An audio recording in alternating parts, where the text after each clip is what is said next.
¡Vamos, chicas, vamos!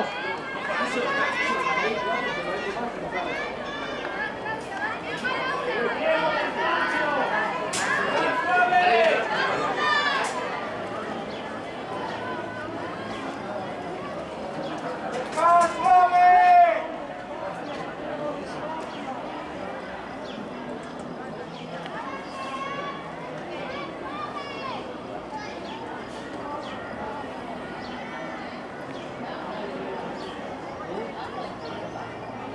All right.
ahí entras de talón, con todo el talón, y ya todo el juego de la planta del pie. No, no, es así, es así.